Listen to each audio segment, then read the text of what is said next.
Assalamualaikum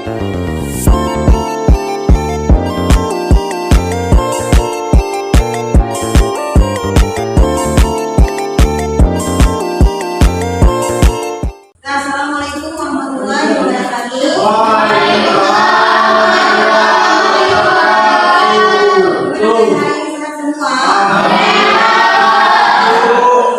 Siapa yang datang hari ini? Kenapa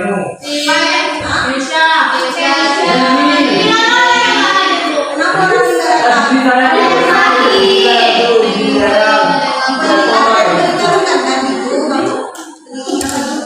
Diberikan keterangan. Baiklah, hari ini kita akan belajar tentang flora dan fauna yang akan dipandu oleh abang kita, siapa namanya? Bang Dika. Jadi kalian harap jangan saja. Materi kita hari ini dipaparkan oleh Bang Dika.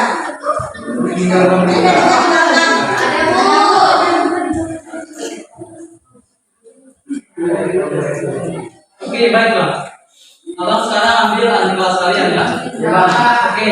Sebelum kita dapat masuk ke dalam materi flora dan fauna, tepatnya di tema bioma di dunia, sebaiknya kalian menonton video dulu yang nantinya akan berisi info tentang pelajaran kita hari ini. Jadi tolong disimak dengan baik-baik ya. Perhatikan, dan kalau perlu ditulis silakan ditulis.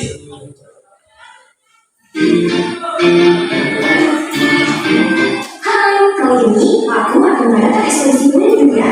Kita mempunyai misi untuk mengumpulkan macam-macam bioma yang ada di dunia. Yuk ikuti aku untuk melakukan ekspedisi ini. Sebelumnya, kamu harus tahu dulu apa itu bioma. Bioma itu berdasarkan dengan ekosistem yang pernah kamu pelajari waktu dulu di persoalan dasar dulu ya. Ekosistem itu merupakan hubungan timbal balik antara makhluk hidup dan lingkungannya. Sedangkan bioma itu merupakan hubungan timbal balik antara mereka saja. Bioma berbentuk tatanan daerah berdasarkan geografis dan astronomis. Kamu juga harus tahu ciri-ciri dari bioma, di mana bioma itu dapat diketahui dengan cara mengecek vegetasi utamanya. Artinya, kamu bisa melihat jenis tanaman apa yang paling dominan di suatu tempat tersebut. Selain itu, bioma juga selalu mendapat penilaian yang luas. Nah, sekarang dari kan apa itu bioma? Jika begitu, yuk ikuti aku untuk memulai ekspedisi mencari berbagai macam bioma di dunia. Pertama-tama, kita mengunjungi negara Brazil. Kita berada di lingkungan dengan intensitas curah hujan yang tinggi, sekitar 1030 mm per tahun. Lihat, pohon di sini besar-besar dan lebar-lebar. Banyak warga tumbuhan yang berkunjung di sini. Dengan ciri-ciri seperti ini, tidak salah lagi, kita berada di bioma hutan hujan tropis. Bioma ini merupakan bioma dengan vegetasi flora dan fauna yang paling variatif. Selain Brazil, hutan hujan tropis ini dapat kita temui di beberapa negara yang dilewati dan secara peristiwa, termasuk di dalamnya ada negara kita. Negara Indonesia juga mempunyai hutan hujan tropis terluas ketiga di dunia. Dikarenakan hal tersebut, Indonesia bisa disebut dengan biodiversity country. Selanjutnya, kita akan tinggal Jepang. Wah, lihat, ada daun dari pohon memo yang berguguran. Daunnya terlalu cair masak. Hal ini disebabkan karena medan sehingga merasa tanaman berkenan klorofil dari daun sehingga disering main lain. Dari ciri khas tersebut, sekarang kita berada di bioma gunung gugur. Bioma ini vegetasinya didominasi oleh tumbuhan lulu atau tumbuhan yang membutuhkan daunnya pada musim tertentu. Oke, kita lanjutkan ekspedisi kita ke negara Rusia. Tepatnya di Rusia Timur, ini sekali tumbuhan di sini. Tumbuhan di sini hanya ada satu spesies saja, berupa pohon pinus dan cemara. Dari ciri khas tersebut, kita sedang berada di bioma Niagara. Ciri lain di bioma ini memiliki musim dingin yang berlangsung cukup panjang. Perjalanan kita selanjutnya, yaitu kita akan ke negara Afrika. Di negara ini banyak sekali penghuni dengan trauma. Dari ciri tersebut, pasti kamu harus tahu bahwa kita sedang berada di bioma Tarimur, atau kamu bisa menyebutnya dengan stepa. Curah hujan yang berlaku sekitar 250 mm per tahun pula, yang membuat itu sulit mendapatkan air, sehingga tumbuhan yang dapat menyesuaikan diri terhadap lingkungan seperti ini adalah rumput. Selain bioma pada timur, di Afrika juga ada bioma yang memiliki senaturan tumbuhan, bahkan berupa gajah, zebra, jerapah, dan juga singa. Nah, dari ciri tersebut, kita berada di bioma savana. Bioma ini memiliki curah hujan sekitar 900 hingga 1.500 mm per tahun. Masih di Afrika, tapi kita ke bagian Afrika Utara ya. Di sini kita bisa melihat ada tumbuhan kaktus. Ya, kita berada di bioma gurun. Bioma ini memiliki curah hujan di bawah 250 mm per tahun. Itulah mengapa gurun sangat kering. Perjalanan terakhir ekspedisi kita kali ini, kita akan berlalu di bagian utara. Di sini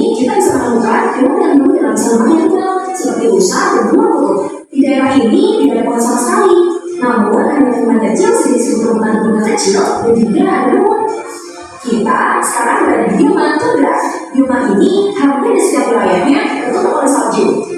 Nah, selesai sudah perjalanan ekspedisi kita kali ini untuk mencari berbagai macam bioma di dunia. Oke, sekian dulu ya. Sampai jumpa.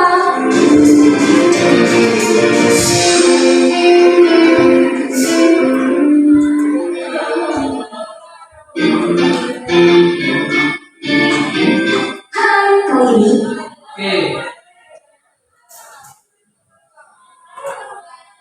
Kalian sudah menyaksikan video tentang bioma. Nah, abang mau tanya nih sekarang. Bioma yang sudah dijelaskan di dalam video tadi ada berapa jenis? Ada masih ingat? Oke, betul. Bioma yang ada di dunia itu terdapat 7 macam. 7 jenis.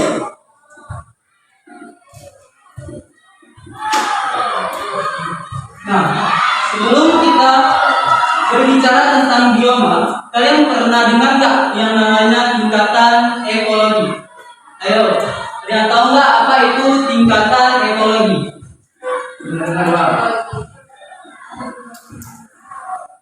Atau kalian tahu nggak apa itu ekologi? Oke, karena kalian belum tahu, maka kalian harus tahu tingkatan ekologi sebelum kalian memasuki tingkatan ekologi di bioma. Bioma ini merupakan tingkatan ekologi yang berada di fase ke-5. Jadi, kalau kita ingat-ingat nih, atau kalian ingat pernah belajar di SMP sebelumnya, kalian pasti pernah dengar yang namanya ada individu. Oke, apa tadi katanya? Individu sendiri atau satu. Selanjutnya, jika individu berkembang, dia akan menjadi populasi. Oke, sudah tahu. Setelah populasi, dia akan lebih besar lagi. Dia akan menjadi komunitas.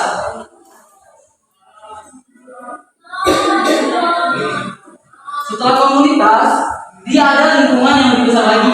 Dinamakan apa? Oke, cerdas. Ekosistem. Nah, setelah ekosistem, baru muncullah bioma.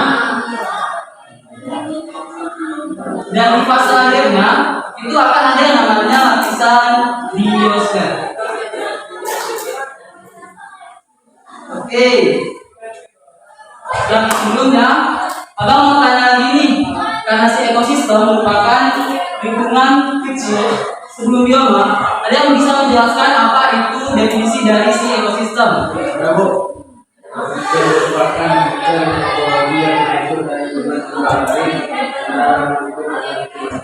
Oke, tepuk tangan untuk dia. Katanya ekosistem adalah hubungan timbal balik.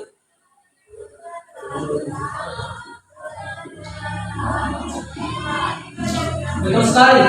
Jadi ekosistem itu adalah hubungan timbal balik. Ada yang ingin menambahkan? Oke, silakan. Pada ekosistem? Ekosistem adalah organisasi yang terdiri dari komunitas dari berbagai spesies yang berinteraksi dalam lingkungan. Oke, tepat. Nah tadi ya, ekosistem adalah hubungan dinamis. Nah, sekarang kita kaitkan antara keduanya. Dia mengatakan bahwa ekosistem itu adalah hubungan timbal balik. Hubungan timbal balik itu apa sih? Hubungan timbal balik di sini yang dimaksud adalah hubungan timbal balik antara aspek fisik dan aspek non fisik, atau yang sering dikatakan dengan biotik dan non abiotik, di mana benda mati dan makhluk hidup itu saling berinteraksi. Nah, kata saya tadi ekosistem itu ada yang namanya hubungan dinamis. Tahu nggak apa pengertian dari dinamis? Ayo, ada yang ingat nggak? Dinamis itu artinya berubah-ubah. Jadi komponen lingkungan di sekitar kita itu akan berubah-ubah seiring dengan berjalannya waktu. Nah, sekarang kita akan bahas tentang si bioma. Sudah tahu kan sebenarnya tingkatannya? Apa aja? sebutkan.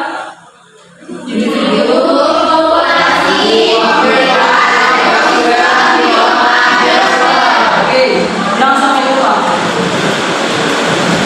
Sekarang kita masuk ke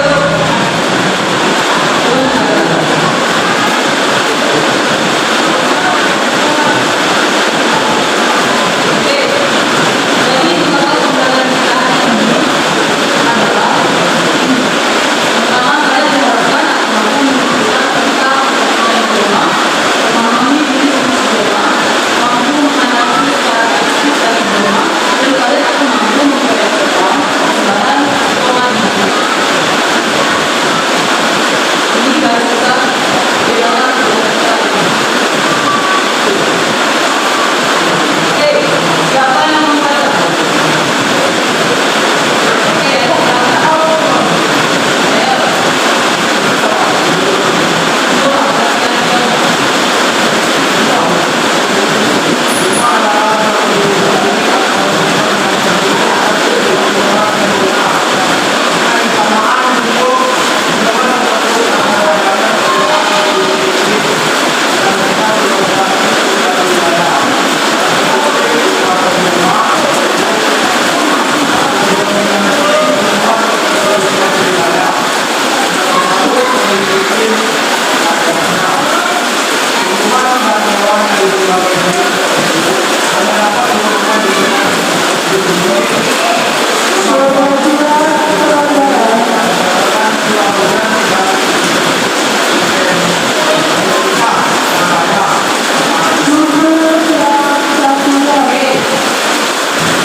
Oke, jadi yang dimaksud dengan perbedaan kondisi iklim dan letak geografis di suatu wilayah.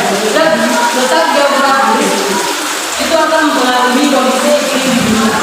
Silakan simak gambar yang akan Abang buat ini. Jadi kita ibaratkan bumi kita itu bulat.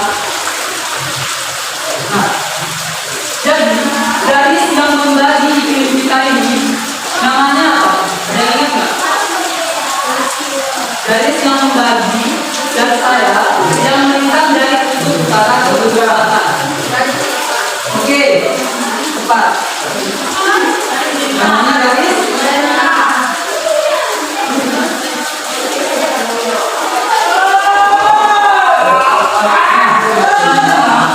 garis lintang bumi itu dibagi menjadi empat bagian dengan sub-sub ini. Oke, ini garis tengah. Ini ada daerah kutub, ini ada daerah subtropis, ini ada daerah sedang. Oke, kutub yang bagian mana? Paling bawah. Ini kutub ya. Selanjutnya, di bawahnya itu ada daerah sedang. Ini daerahnya ada subtropis. Apa? Ya. Sedang subtropis dan di sini ada suatu peristiwa. Oke, ada yang tahu nggak penggantiannya berapa derajat dari tempat peristiwa, dan dari tempat peristiwa ke kutub selatan. Dari kutub utara tempat peristiwa ke kutub selatan itu ada berapa derajat? 180. Jadi garis-garis yang melintang di sini itu besarnya adalah 180 derajat. Nah, selanjutnya karakteristik utama bioma yaitu didominasi tumbuhan tertentu satu daerah dengan pengaruh kondisi iklim di daerahnya. Tumbuhan dan hewan dari berbagai jenis tertentu hanya dapat ditemukan di tempat tertentu di bumi. Nah, jadi bioma ini ditentukan berdasarkan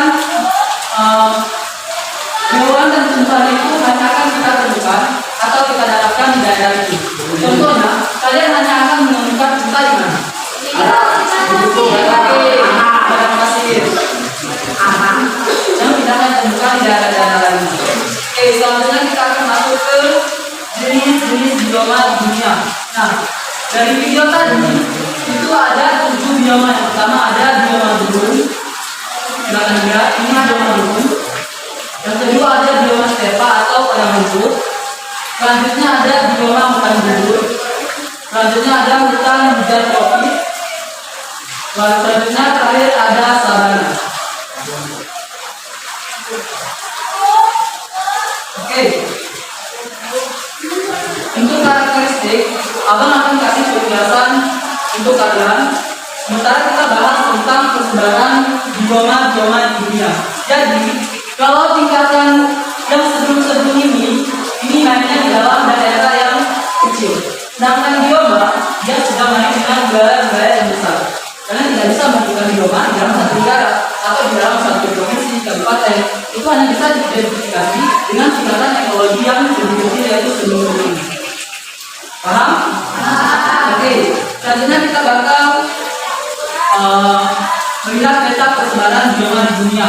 Yang pertama ada hutan hujan tropis. Nah, hutan hujan tropis ini biasanya dia berada di mana? Namanya tropis. Oke, Indonesia termasuk. Itu adalah bagian Asia Tenggara. Ada Madagaskar. Ada ini Asia Tenggara, Madagaskar. Terus ada Afrika bagian timur. Terus ada Brasil dan ada Karibia. Itu untuk hutan hujan tropis yang tadi dengan bahan tadi. Itu hutan hujan tropis. Selanjutnya ada sabana. Nah, sabana ini dia adanya di daerah-daerah kering seperti benua Afrika. Ini ya, benua Afrika. Selanjutnya ada di Amerika Selatan. Ini selanjutnya ada juga di bagian Australia. Ini. Ya, ini. Indonesia. Tempat yang ini. Selanjutnya ada gurun. Di mana aja tahu nggak gurun ini? Gurun. Oke, ada di Afrika. Dan ada di Amerika Selatan. Oke, selanjutnya ada di Australia. Selanjutnya ada hutan gugur nih. Hutan gugur ini sangat menarik nih karena dia cuma ada di daerah-daerah yang memiliki empat musim. Seperti contohnya ada di mana? Oke, Jepang. Terus ada juga di Korea, ada juga di Selandia. Oke, selanjutnya ada Stefani. Stepa itu biasanya dia ada juga di Afrika, selanjutnya ada di Amerika Selatan, juga ada di Amerika Barat. Oke, selanjutnya masih ada tundra nih. Nah, tundra ini hanya bisa ditemukan di daerah apa nih? Oke, di daerah kutub.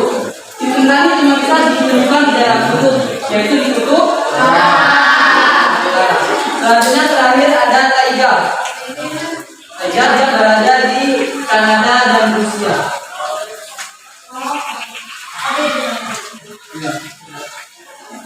Oke. Selanjutnya abang bakal buat pembahasan buat kalian. Nanti akan ada 2 kelompok yang tampil. Silakan dikerjakan, waktunya 2 menit. Ramaikan dulu. Nanti 2 kelompok yang akan tampil.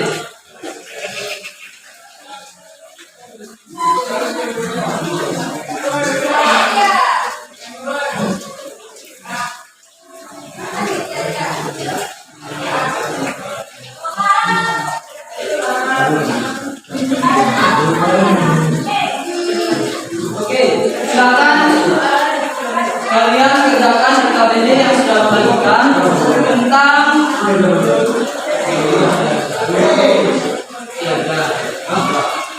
jenis-jenis bioma, karakteristik bioma.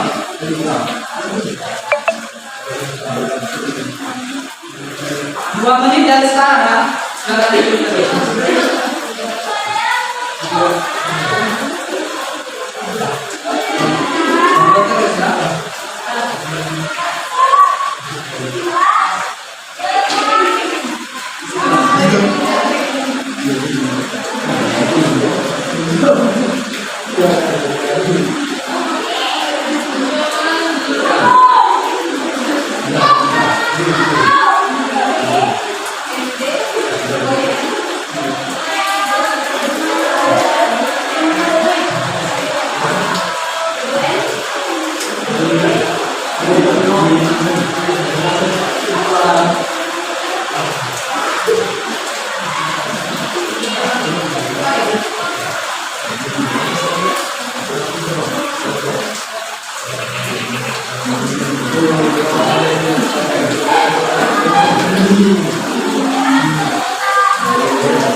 Oke, semuanya jam selesai ya untuk pengisian KBD-nya.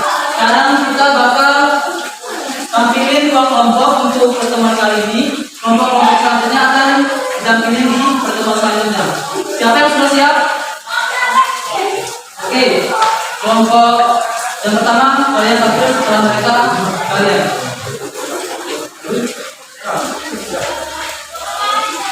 Assalamualaikum warahmatullahi wabarakatuh.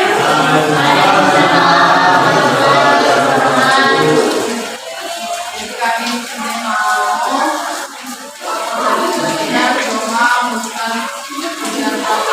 Oke, dengerin. Kalau kalian akan memaparkan tentang karakteristik dari bioma tempat hujan tropis.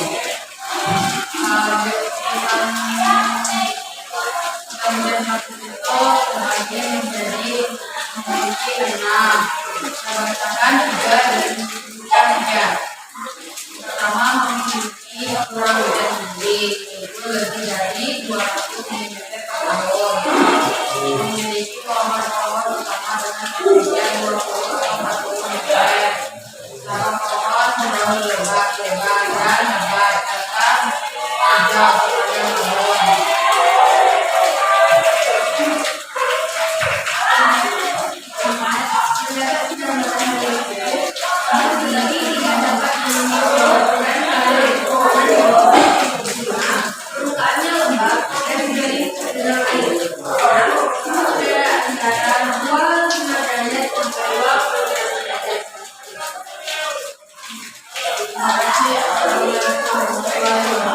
Terima kasih.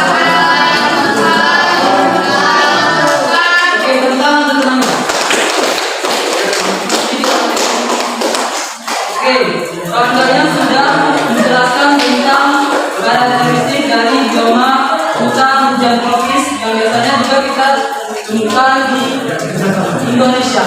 Nah, ada juga menarik nih dari hutan hujan tropis yang berada di Indonesia. Jadi, Indonesia itu menduduki peringkat ketiga dunia dengan hutan hujan tropis terbesar atau terluas. Oke, selanjutnya kita akan mempresentasikan kelompok selanjutnya.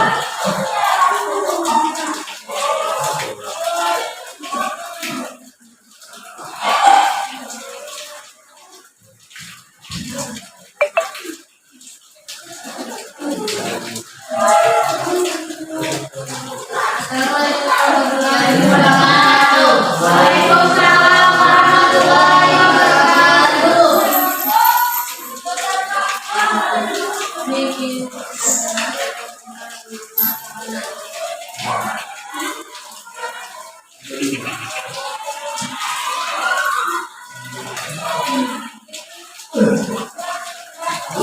Bioma sabana terdapat di daerah Katulistiwa atau iklim tropis, memiliki suhu panas sepanjang tahun, curah hujan sedang dan tidak teratur antara 100 sampai 150 mm per tahun. Porositas atau air yang panas dan tinggi, drainase atau pelayanan cukup baik. Dan ada terlalu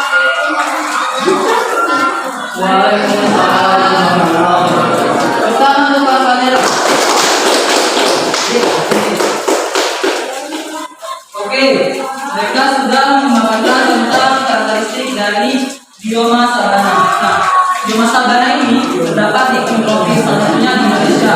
Akan tetapi tidak semua daerah Indonesia itu ada sabananya. Biasanya dia di daerah-daerah yang agak kering, yaitu di daerah Indonesia bagian timur, tepatnya seperti Pulau Komodo. Pulau Komodo itu termasuk ke dalam sabana. Di Nusa Tenggara Timur.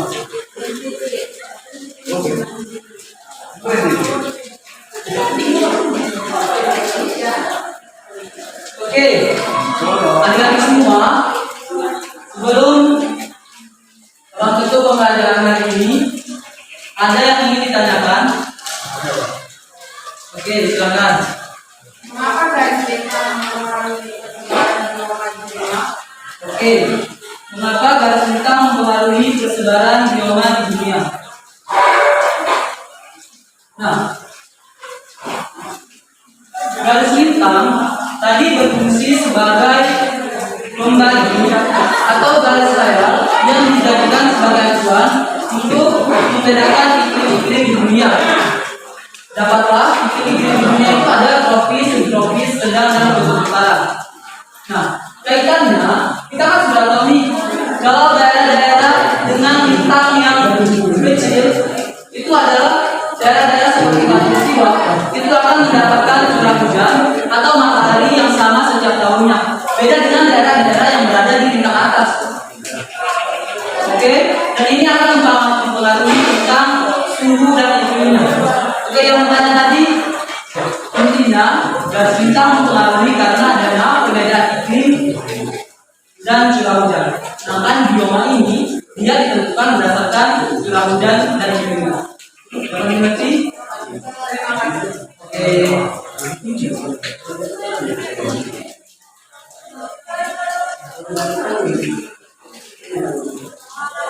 Oke, selanjutnya akan serahkan kepada Ibu Pada.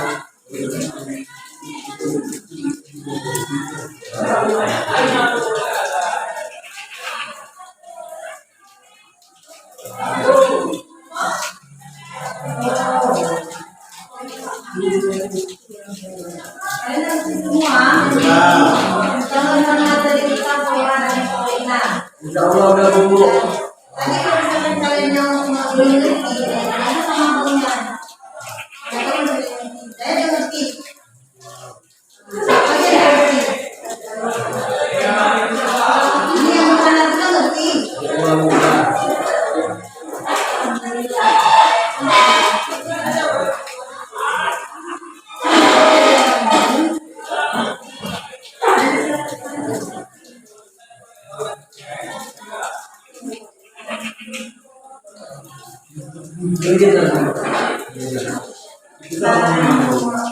Semuanya untuk alam.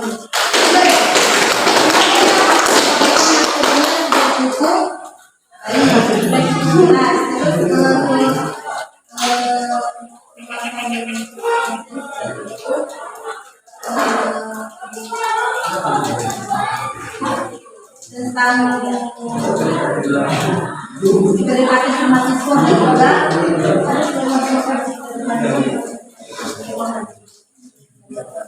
dan juga selebihnya sudah tulis.